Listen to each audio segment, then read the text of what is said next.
It was still dark outside on July 16, 1794, when John Neville woke to shouts and bangs outside his home.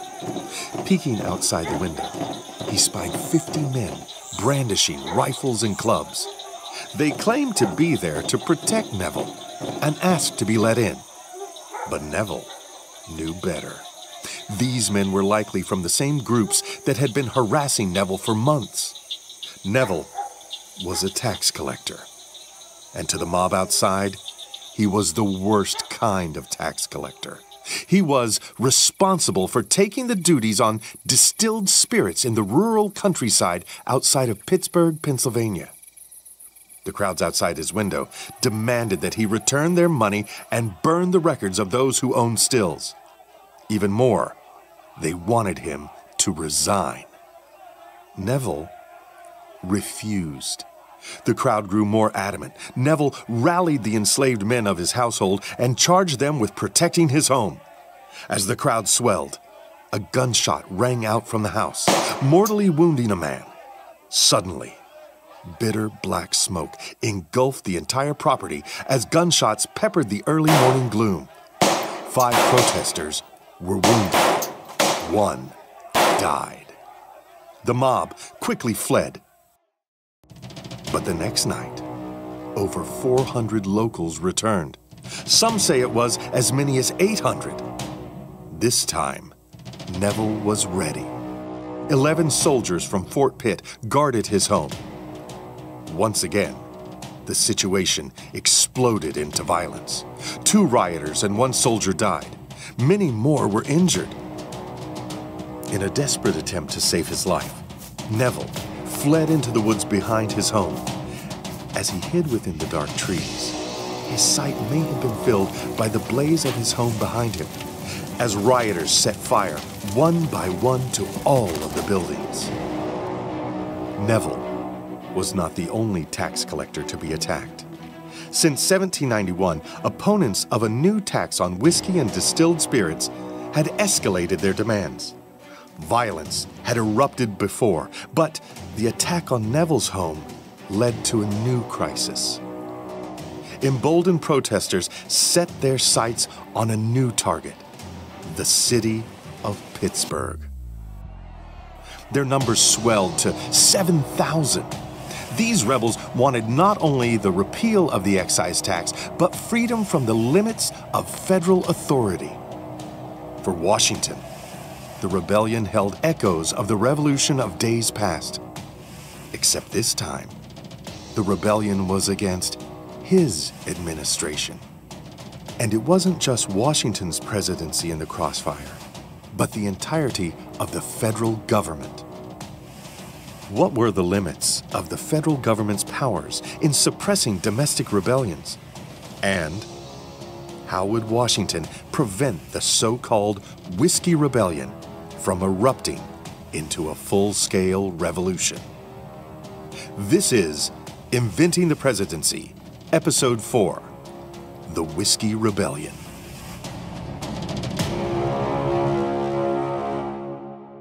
(1791) was a year of change and upheaval for Washington. It was the year of Sinclair's defeat. It was when the whiskey tax passed and the first protests began. It is also when the U.S. Capitol made its big move. After 16 months in New York, the decision was made to move the capital to Philadelphia. This was a temporary measure. The passage of the Residence Act of 1790 determined that a new city would be built on the banks of the Potomac River that would officially serve as the capital city beginning in 1800. That gave the U.S. government 10 years to construct the city from scratch. In 1790, they called it the Federal City, but we know it today as Washington, D.C. In the meantime, the capital would move to Philadelphia. Washington had been involved in the choosing of the new location of the permanent capital, although he himself would never live there. To Washington, the Potomac was the gateway to the West. It also didn't hurt that the new federal city would be roughly 15 miles from his Mount Vernon plantation. Other Virginians also applauded the decision. To Jefferson and Madison, it provided a location at the geographic heart of the nation that conveniently also happened to remain close to Southern constituencies. The contentious debate also aggravated tensions on the topic of slavery. Many from the South were pleased by the decision to place the federal city on the Potomac River, where it would be bordered by Maryland and Virginia, which together held more than half of the enslaved population of the United States. Not all were pleased. Philadelphia wanted the capital to remain there permanently. They even tried to build a grand presidential mansion in a bid to keep the capital. Washington refused to live there, believing it to be too lavish. He chose instead to reside in the home of wealthy merchant and former delegate to the Constitutional Convention, Robert Morris. As the largest city in the country and de facto cultural capital of the young nation, the city also had certain clear advantages. Meanwhile, Alexander Hamilton favored New York to the extent that some called the city Hamiltonopolis. New York was quickly growing powerful in the financial sector, and Hamilton wished to establish a national economy that would see the United States prosper. Moving the capital from New York wouldn't slow Hamilton down, however. The United States now owed over $50 million in debts from the Revolutionary War, with an additional $25 million owed by individual states. This debt had been a leading contributor to the failure of the Articles of Confederation and a major topic at the Constitutional Convention. It was Hamilton's idea to combine the state and federal Revolutionary War debts into one debt to be paid off by the federal government. And in 1790, this idea came to fruition. To pay off this debt, the federal government needed a strong form of income. This meant, of course, taxes. In 1791, after some initial resistance, Hamilton successfully convinced Congress to pass a tax on distilled spirits. Hamilton believed that this would simply be a luxury tax, easily absorbed by businessmen on a product unessential to daily life. But he was wrong. Patrick Spiro, executive director of the George Washington Presidential Library, explains this so-called whiskey tax. This tax was extremely controversial, especially in Western areas. You have to understand how whiskey operated in these areas. Whiskey was a drink that everybody had, but it was also a means of economic growth and opportunity. There were small farmers who might have a still, and they would use their excess wheat to produce whiskey that they can then bring to market. And so they saw this tax as a direct tax on them. An excise is a tax placed on manufacturers of a product, not on the sale or consumption of the product. Producers of whiskey had to pay the tax even if they were not selling the whiskey for profit. Even small home stills could be taxed. Additionally, small producers were hurt by another aspect of the tax. A distiller in a city, town, or village would pay the rate based on how much whiskey or other spirits they produced. There were even tax breaks if they paid the fees up front. But rural producers were not as lucky. They paid based on how much they theoretically could produce based on the size of their still. Most farmers never produced anywhere near as much whiskey as this limit allowed. In practice, poor farmers in the West often ended up paying up to twice as much tax per gallon as their wealthy Eastern counterparts. And there was no guarantee that they could make that money back by selling it, if they even sold it at all. With up to 25% of domestic whiskey and spirits production occurring in the farmyards and outbuildings of western Pennsylvania, many interpreted the new law as a direct attack on these poor rural farmers. And because federal agents had the authority to enter their homes searching for stills, they saw the enforcement of the tax as a clear violation of their liberties. Resistance to the tax occurred not just in Pennsylvania, but across rural areas in the United States. But it was in Pennsylvania where the resistance would mobilize into acts of defiance. Rural Pennsylvanians formed committees, and many refused to pay the tax. Others erected liberty poles topped with the red cap of liberty, just as they had done during the Revolution. As is probably no surprise, Americans have a famous mistrust of taxes on internal goods imposed by distant governments. The Stamp Act, which inspired the rousing cry of no taxation without representation, had been rejected by colonists who had no say in the laws being passed in London. Nor would it be the first time that the American debt had led to unrest. In 1787, protests against oppressive debt collection practices and unpaid Revolutionary War wages led to a violent insurrection in Massachusetts known as Shays' Rebellion. Many who resisted this new whiskey tax saw themselves as taking on the mantle of a decades-long struggle against unfair taxation and the overreach of government. Patrick Spiro explains more. So here we are in 1791, having fought a revolution that in many respects began with colonists protesting against taxes imposed on them by a distant, remote government in London. And here in 1791, George Washington, the person who led the fight against the British Empire, is now proposing to impose taxes on these very people who had fought a revolution, rejecting taxation.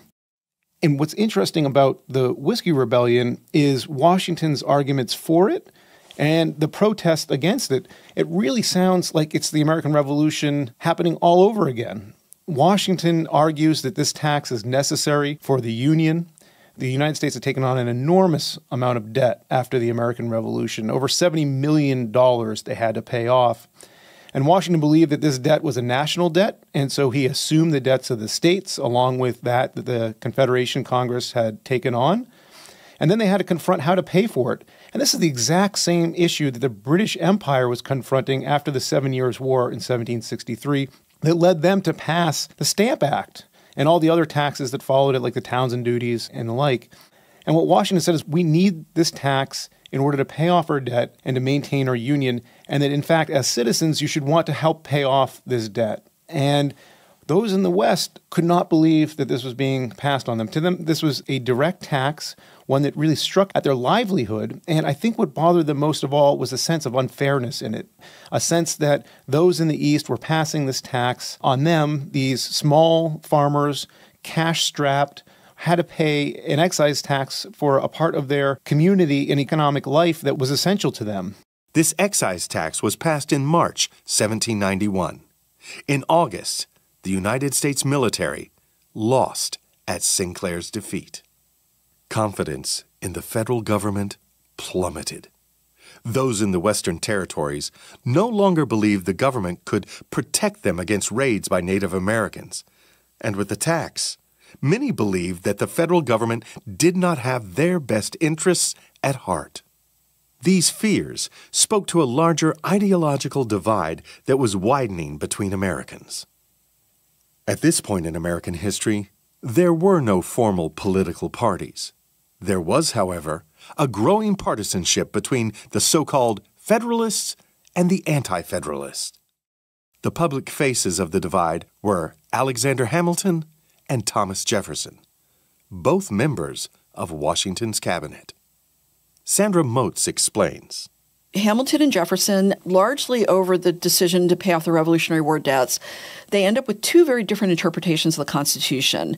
And so the Hamilton view, which is, again, it's a strong national government, the president is the leader of the government, pro-trade, pro-Britain. That becomes the Federalist coalition. It's more ideological than it is organizational. These tend to be people from the Northeast. They tend to be more elites. They tend to be business people, people involved in the Atlantic trade, things like that. They also tend to be, in some cases, wealthy slave owners. So it's not the sectional divide that we'll get later. It's just people whose economic and political outlook prefers that stronger top-down authority, the government playing an active role in promoting the economy and things like that. On the other hand, you have Jefferson and Madison's response, which is the Congress should be the engine of the U.S. government, not the executive, that states and the national government should balance authority. If it's not specifically stated in the Constitution, you can't do it at the kind of strict interpretation. And that we should become an agrarian republic. We should become a nation of farmers. And lastly, that France is our best friend. So as you might guess, if the Democratic Republicans are the party of farmers, you're going to have more common people. Again, people who see the nation's future through agriculture. Again, something like 93% of Americans at this time work in farming. So you can also see that the Democratic Republicans are also going to do better politically long term because more of the country matches them. Secondly, most of the country prefers a smaller national government.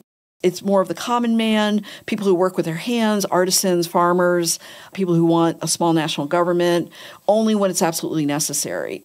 In the early years of Washington's presidency, Federalists and Anti-Federalists denoted a loose-knit system of political beliefs. No real consensus existed on either side, nor were there any formal organizational structures for those who held similar opinions with one another. Tensions between Federalists and Anti-Federalists would intensify, however, as the protests against the whiskey tax continued into 1792 and 1793. In the Western Territories, particularly in western Pennsylvania, where opposition to the whiskey tax was strongest, sentiment against the federal government was growing, although not all who protested the excise tax held anti-federalist beliefs. In their perspective, the federal government restricted the growth of their settlements, refused to provide adequate protection against the native raids, and now levied heavy taxes that seemed to target their agrarian lifestyle. A convention of dissenters met in Pittsburgh, Pennsylvania on September 7, 1791. Just a few weeks later, the resolutions of the meeting were printed in newspapers across Pennsylvania. Resolved, that having considered the laws of the Congress, it is our opinion that in a very short time hasty strides have been made to all that is unjust and oppressive. It is insulting to the feelings of the people to have their vessels marked, houses painted and ransacked, to be subject to informers, gaining by the occasional delinquency of others.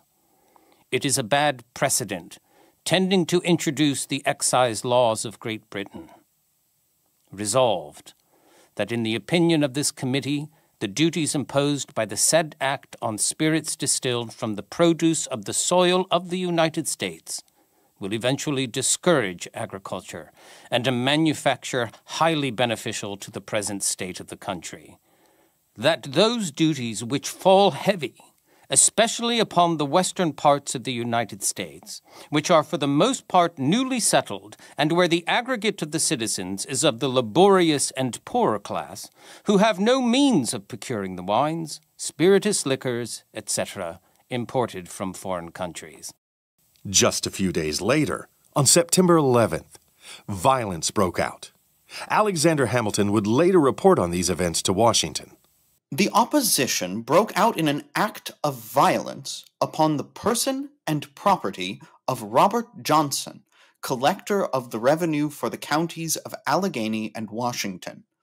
A party of men, armed and disguised, waylaid him at a place on Pigeon Creek in Washington County, seized, tarred, and feathered him, cut off his hair, and deprived him of his horse, obliging him to travel on foot a considerable distance in that mortifying and painful situation.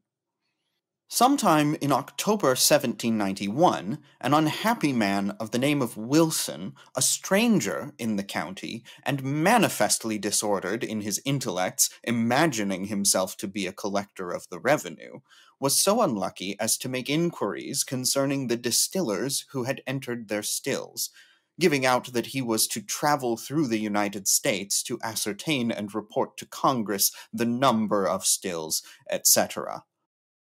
This man was pursued by a party in disguise, taken out of his bed, carried about 5 miles back to a smith's shop, stripped of his clothes, which were afterwards burnt, and after having been himself inhumanly burnt in several places with a heated iron, was tarred and feathered, and about daylight dismissed, naked, wounded, and otherwise in a very suffering condition. More incidents followed. Mobs tarred and feathered tax collectors. Instigators threatened witnesses. In 1792, Captain William Faulkner was ambushed on the road and threatened until he agreed to no longer allow the excise collectors to use his home as an office. Faulkner resorted to publishing the following notice in local newspapers to ensure locals that he was no longer harboring a tax collector. Notice is hereby given as an inspection office has been kept by General Neville at my house in Washington County. I hereby inform the public that it shall be kept there no longer. Those who are uneasy and making threats may give themselves no further trouble. The events in western Pennsylvania, along with protests in other states, began to tarnish Washington's once sterling reputation. Washington isn't sure of what to do. He knows that he has to enforce this tax, and he's frustrated that those in the West don't see its importance to the Union. But at the same time, this is again a moment where the foundations of the government are very, very fragile. And he's also very concerned about the committees that they're forming, and that these committees seem to be extra-legal and perhaps even illegal bodies in his mind. The resistance posed a conflict for the federal government. If they bowed to the demands, it would not only weaken federal authority, but make it even more difficult to pay off the country's debts. But they also couldn't ignore the demands of their own people. But what they try and do is take a middle path. They're not trying to stir things up or escalate the situation. In fact, they revised the excise tax in 1792 in a way that they hope will be more acceptable to those in the West. Now, none of that works, and as time goes on, the rebellion's in 1794, but it really is a long-term development, and there are a number of things that Washington tries and doesn't work. He sends basically emissaries out there to try and negotiate with the Western settlers. There's a part of the tax that Western settlers find particularly odious. Every still has to get registered, which to many of them, this is an invasion of their rights in itself. And then they have to pay a tax on the amount that they produce, which then is a double invasion. And if the distillers don't comply with the law and they're caught and they're arrested, they have to go to a federal courthouse in Philadelphia to be tried. So this is 300 miles to the east to get tried. And so Washington is at this moment where he sees federal authority really under threat. And this has been building up in years and years and years. And the Whiskey Rebellion, I think, was the moment where he realized, I have to really assert federal authority here to establish the federal government.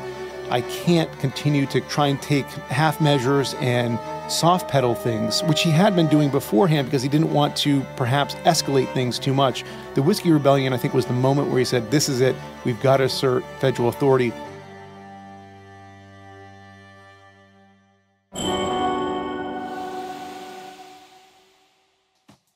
Are you enjoying Inventing the Presidency? Do you want to help other listeners find our show and learn about early American history? Then consider leaving us a review on your favorite podcast app. We would love to hear your thoughts about our podcast. From everyone here at the George Washington Presidential Library at Mount Vernon, thanks for listening. In 1792, following the congressional inquiry into Sinclair's defeat and the violence in western Pennsylvania, Washington was tired. His term was coming to an end in 1793, and he looked forward to a potential retirement. At this point, Washington was 61 years old.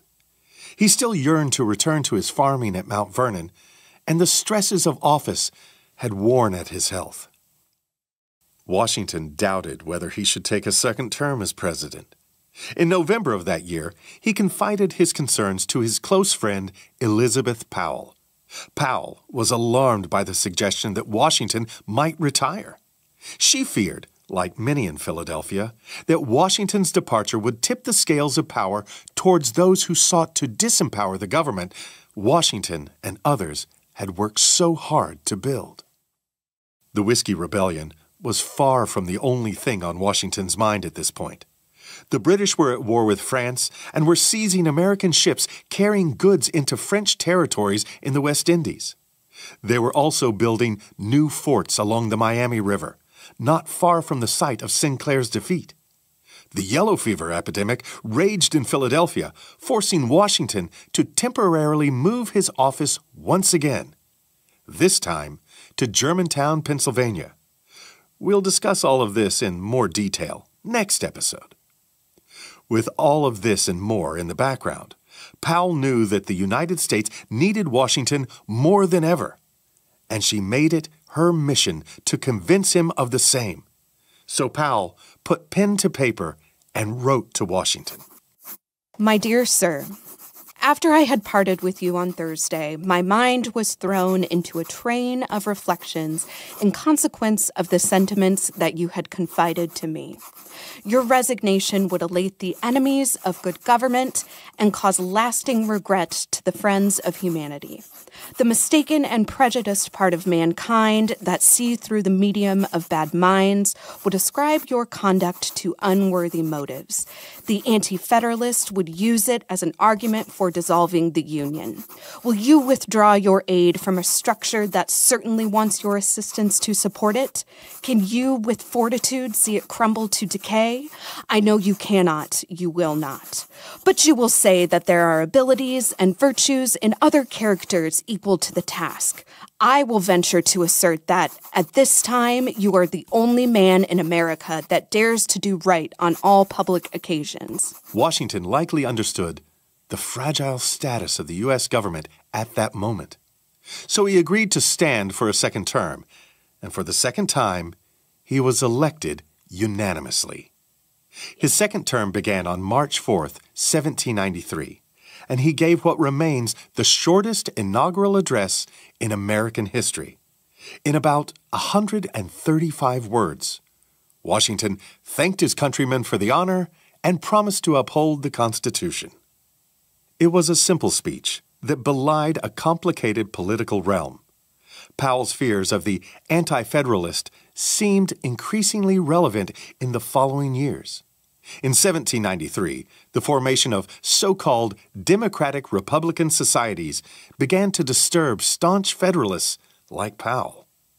These societies had no formal relationship to each other, and indeed, most did not even refer to themselves as Democratic Republicans. But they generally shared a loose set of common anti-federalist beliefs, including opposition to a national bank and the excise tax. The very first of these organizations formed in Pennsylvania in May of that year, and over the next 3 years, 40 such societies cropped up across the country. To Washington, these societies directly challenged the authority of the federal government. In September 1793, he wrote to Henry Lee, Among the many symptoms of this wicked combination, no one affected me more than the establishment of a society in Philadelphia called the Democratic Society. This was intended as a standard for the people to rally under, and menaced from its very nature the destruction of the Constitution and government under which we live. There were many reasons why Washington disliked these societies. Fundamentally, Washington tended to sympathize with Federalists, and Democratic Republicans leaned towards anti-Federalist beliefs. At the same time, Washington was quickly coming to loathe partisanship in politics. He believed that it created division within the Union and threatened the foundations of the American nation. Washington's beliefs that such societies stoked discontent became fully realized the following year when John Neville's plantation was attacked. John Neville was not a popular man in western Pennsylvania, but he didn't need to be. He was among the wealthiest landowners in the region. He owned over 1,000 acres of land and enslaved 18 people. He was also the regional inspector of the federal excise tax on distilled spirits. This meant that it was his job to collect the unpopular whiskey tax. He was also a distiller himself, but his operations were large enough that he did not suffer the same penalties as the small-scale local brewers.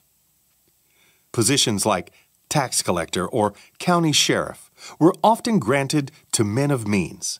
The average citizen did not have access to these positions of power, and many felt victimized by what they saw as a conspiracy of the wealthy elite against the humble tenant farmer. Tensions continued to brew.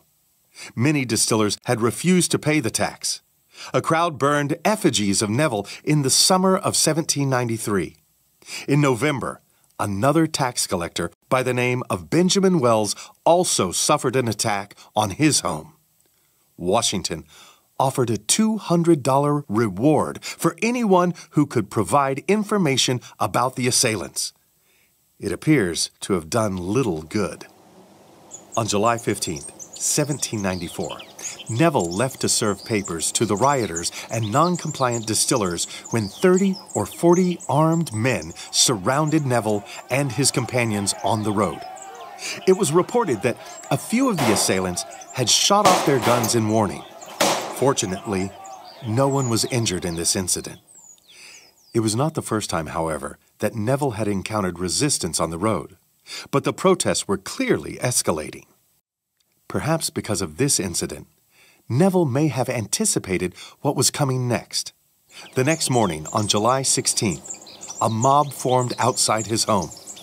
Most of the men in the crowd belonged to the Mingo Creek Militia, which had rallied just a few days before to help fight against native forces in the ongoing Northwest War. The only people in the house were Neville and a few of his enslaved household members, whom he armed and tasked with protecting the house.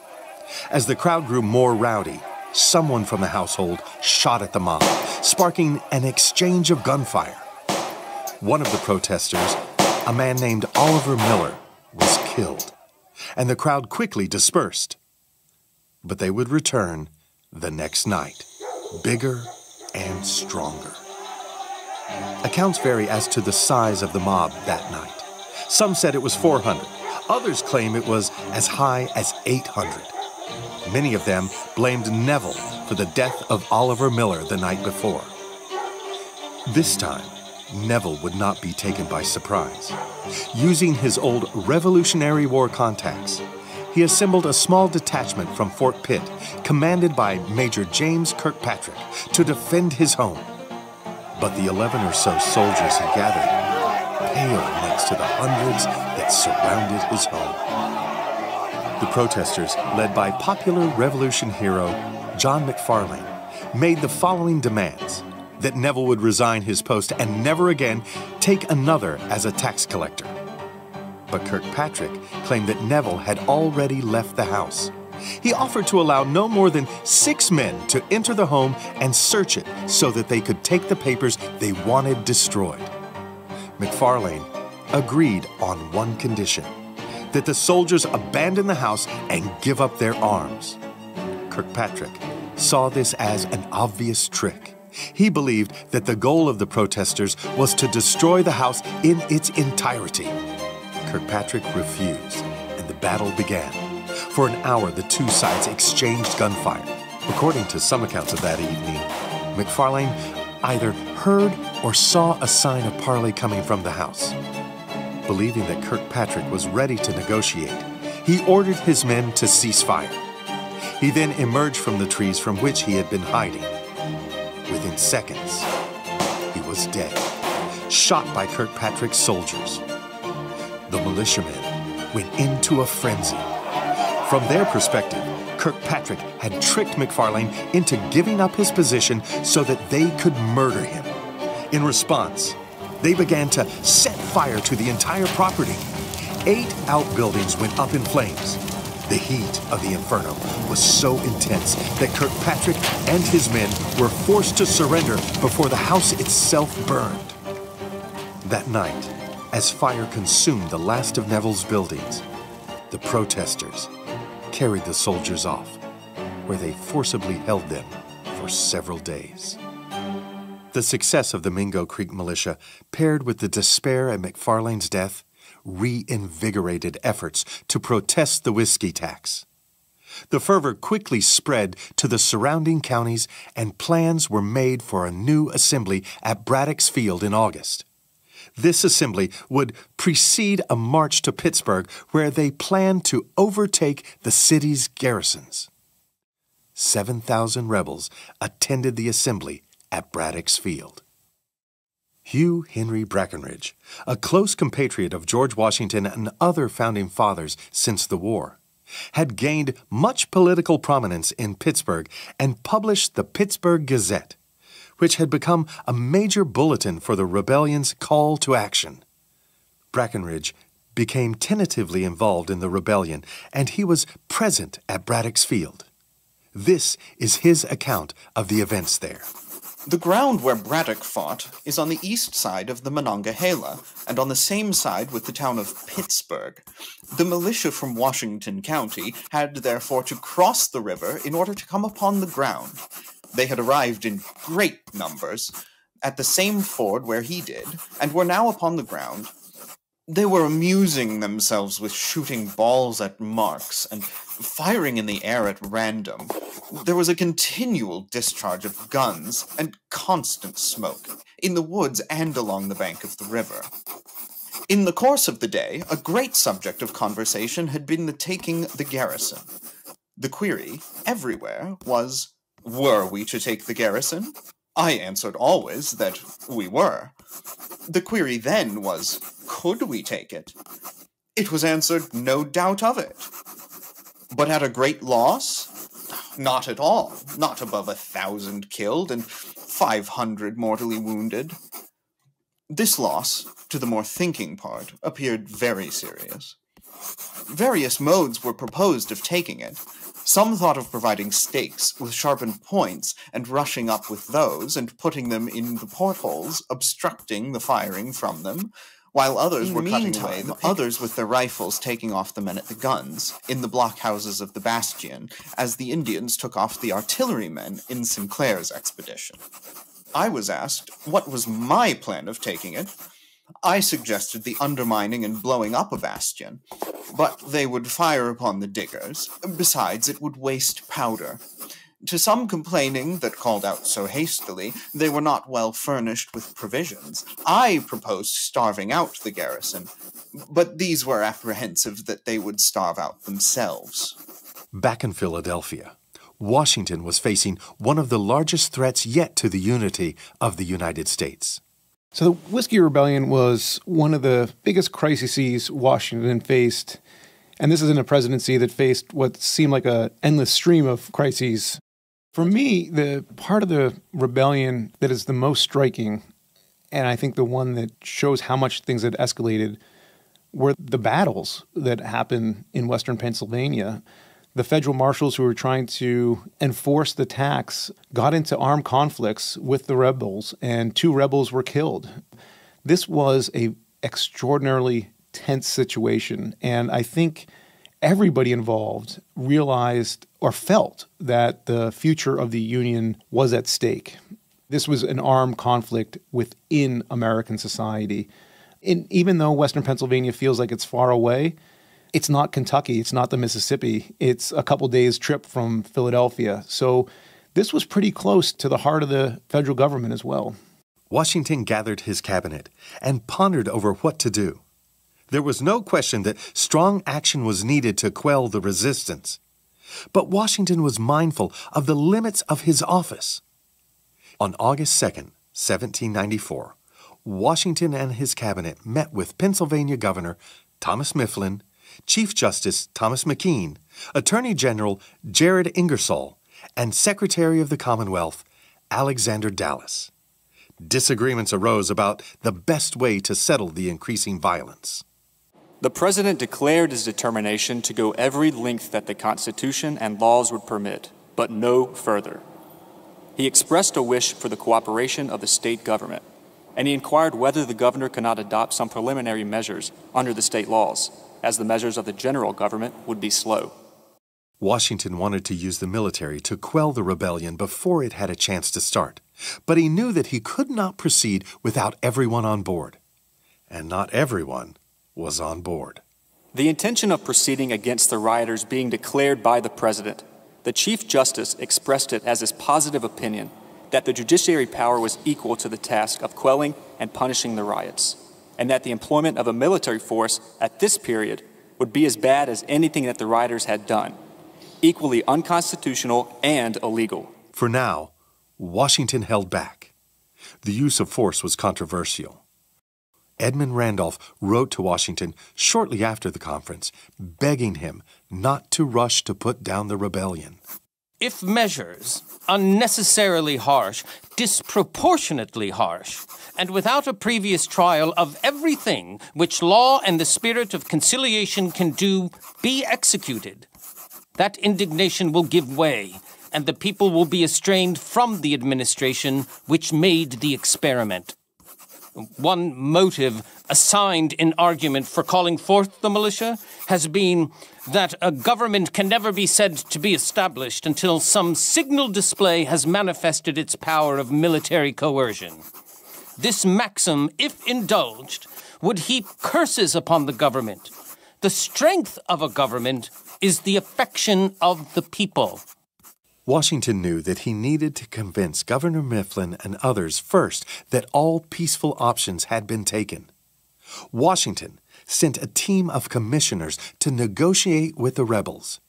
They even offered complete pardons for all criminal behavior should the rebels promise to stop organizing. But before these peace talks fully concluded, Washington became skeptical that they would work. He and Hamilton began planning for the worst of all contingencies, war. Hamilton led the efforts to raise a military force. He reached out to the governors of Virginia, Pennsylvania, Maryland, and New Jersey to request soldiers. They eventually managed to rally 12,950 men. These troops would gather in Carlisle, Pennsylvania, and Hagerstown, Maryland, and stand ready should peace talks fail. They didn't need to wait long. By the end of September, fears of a rebel march spread. Liberty poles were mounted in towns across western Pennsylvania. The federal government had refused to repeal the excise, and thus the commissioners had failed to convince the rebels to lay down their arms. As the federal government's troops gathered in the towns of Carlisle and Hagerstown, Washington knew that he could not stand back and watch. On October 4th, he arrived in Carlisle to greet his new army. He then rode out to Maryland to meet the rest of the soldiers. Washington had no way of knowing it, but this was already an extraordinary action in American history. Washington remains the only president to oversee the command of troops while sitting in office. Washington's visit invigorated the troops and boosted morale. Still, he was uncertain of whether or not he would march out with the troops to Pittsburgh.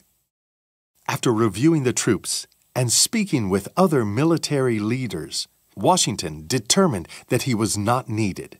His presence in Carlisle and Hagerstown had already sent shockwaves through the rebellion, and he was satisfied with the quality and training of the American soldiers sent to calm them. Assured that the rebellion would crumble without need for excessive violence, Washington entrusted the command to General Henry Lee, better known as Light Horse Harry Lee. Washington returned to Philadelphia. Just a few days later, the troops marched to Pittsburgh, ready to meet with the rebels. Few knew what would greet them as they entered the heart of rebel territory. Would a new war break out? Would the army be forced to violently put down a civilian insurrection? Fortunately for the United States, The answer was no. Washington's appearance in Carlisle and Hagerstown may have demoralized the rebels, and if that didn't do it, the 12,000 men marching towards them certainly did. During the march, the troops saw occasional displays of defiance as liberty poles continued to crop up in the countryside around them. But they encountered no violent resistance. The rebellion was over. The troops did eventually arrest over 150 people in connection with the rebellion. Only 2 were ever convicted, and in 1795, Washington granted both of them pardons. The Whiskey Rebellion had escalated for 3 years, and now it had fallen apart in a matter of days. Washington's leadership during this time promoted the strength and unity of the federal government against challenges to its authority. By delaying a show of force, Washington made a good faith effort to attempt a peaceful solution. At the same time, by preparing to march out with the troops, he also demonstrated the strength and conviction of the federal government. But Washington was aware the divisions that underscored the Whiskey Rebellion remained prevalent in the young republic. He was wary of the growing partisan divide that he saw as directly responsible for the escalation to violence. Washington wrote to Henry Lee, I consider this insurrection as the first formidable fruit of the democratic societies, brought forth, I believe, too prematurely for their own views, which may contribute to their annihilation of them. That these societies were instituted by the artful and designing members. Many of their body, I have no doubt, mean well, but know little of the real plan. Primarily, to sow the seeds of jealousy and distrust among the people of the government by destroying all confidence in the administration of it. 1793 would prove to be one of the most difficult years of Washington's presidency. The Whiskey Rebellion would test the mettle of his presidency. But these were not the only crises Washington would face that year. For amidst the violence and insurrection, there was another threat to the American Union. In 1793, a stranger would appear on the shores of South Carolina that would launch the United States into a new crisis, one which would result in the resignation of one of Washington's most vocal members of the cabinet, and which would nearly embroil the young nation in a European war. Next time on Inventing the Presidency, war erupts in Europe, and Washington must defend American neutrality lest the United States become swallowed up in the conflict. Partisan lines become drawn, and Washington loses a crucial ally as criticism of his presidency mounts. And Philadelphia is hit by one of the worst epidemics in American history.